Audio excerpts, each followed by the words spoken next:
欢迎来到新兴消息频道，请订阅频道，所以大家不要错过当天最热门的新闻。我们今天的时事通讯包括以下内容：白鹿在北上里玩大了，导演问这是仙侠剧里衣袂飘飘的白鹿。白鹿这次可真是玩大了，这位从古偶剧里走出来的仙女，不把自己当美女就算了，如今简直是不把自己当女的了。在年代剧《北上》里，白鹿直接悄无声息地把白鹿变成了黑鹿啦。娱乐圈里扮丑的女演员不少，但像白鹿这样的一个古偶，一次性把自己全豁出去的，估计还是独一个。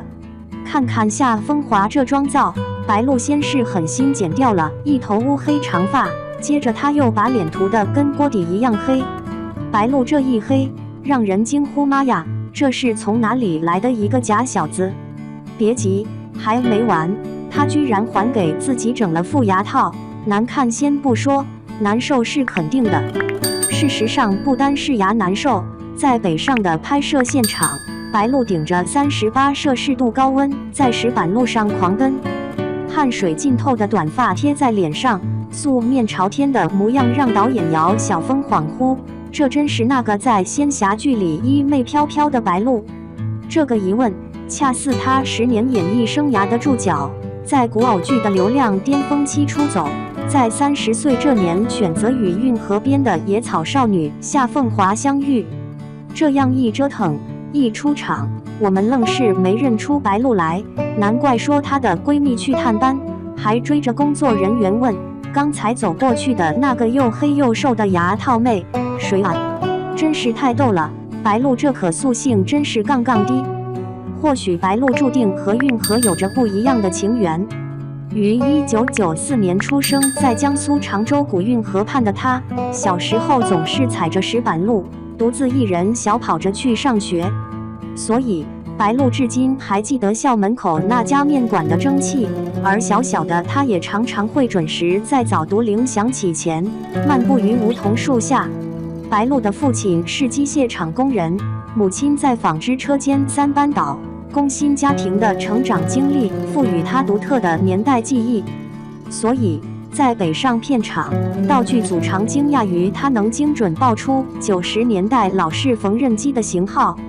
2012年上海 SM 公司选秀现场，18岁的白鹿站在镜子前反复检查舞蹈动作，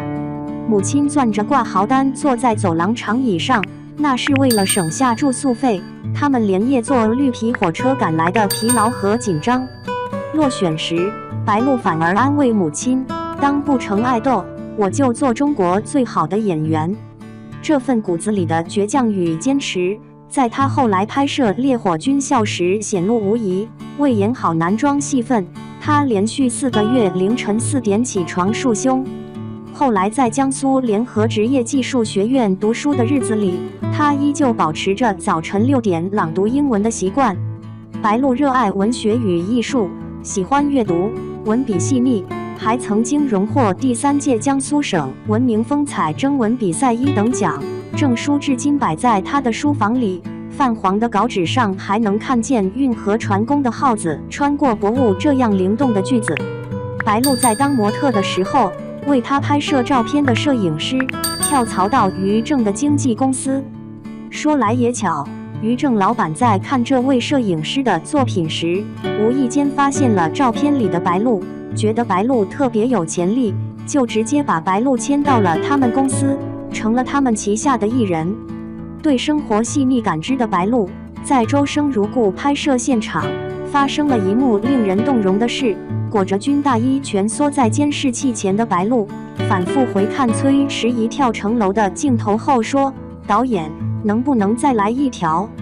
我感觉眼泪落下的弧度不够美。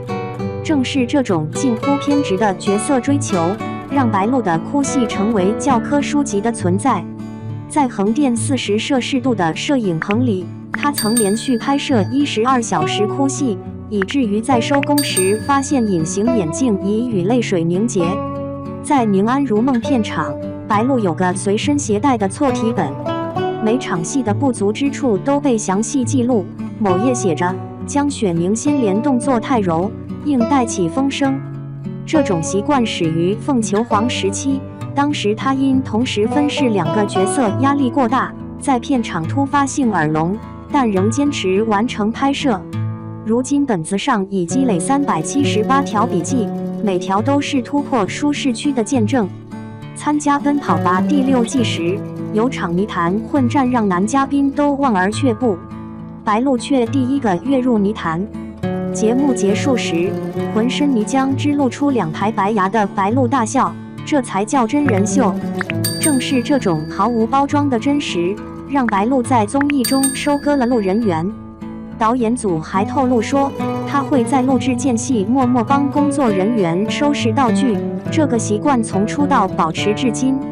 从《周生如故》里那个温柔又坚强的崔时怡，到《长月烬明》中霸气侧漏的黎苏苏，再到《宁安如梦》内心既重重的江雪宁，白鹿这一路在4部古装大戏里实在是忙得不可开交。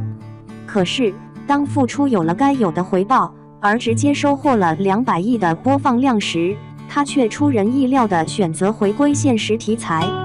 有人不解，这不是把流量妥妥地送人吗？在面对年龄焦虑的质疑时，白鹿在采访中笑称，30岁生日那天突然通了，现在敢素颜试镜年代剧女主，这在5年前不可想象。于是，在年代剧《北上》里，白鹿饰演从运河边生活的小女生打拼到国际舞台的女强人夏凤华，不光是为了磨练演技，也是看准了现在观众爱看什么。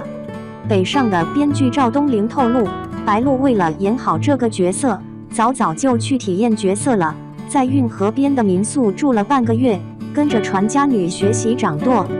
有场吃包子的戏，他硬是吃了23个包子，知音觉得每个镜头的咀嚼节奏都该不同。在2024年央视跨年晚会的后台，白鹿边做造型边背诵北上台词的模样曾被工作人员偷拍，网友看到后惊叹这才是演员的日常。白鹿的手机备忘录里时常存着所有未播剧的台词，而且保持着利用碎片时间揣摩的习惯做法。这种近乎自虐的敬业态度，让老戏骨李乃文都赞叹，年轻演员里少有的戏痴。从仙侠剧到现实题材的转身，白鹿用行动诠释着采访中的金句，表演不是造梦，是让观众看见生活褶皱里的光。当被问及未来规划，白鹿摸着北上剧本上的茶字笑道，或许会去话剧舞台摔打，谁知道呢？时间自会给出答案。这种清醒的自我认知，在流量至上的娱乐圈显得弥足珍贵。正如他在金鹰奖颁奖里所说，演员的保质期应该用角色厚度来衡量。站在北上的运河码头，白鹿仿佛与少女时代的自己重逢。那个曾在 SM 公司走廊里倔强微笑的姑娘，如今用夏凤华这个角色完成了一场盛大回归。从流量小花到实力演员，她的成长轨迹恰似运河之水，看似平静，却暗涌着穿透时光的力量。当被问及如何看待30而立，她的回答带着运河儿女特有的豁达，人生如逆水行舟，能稳住桨就已成功。这或许正是白鹿能在流量浪潮中锚定方向的秘诀，永远做自己人生的摆渡人。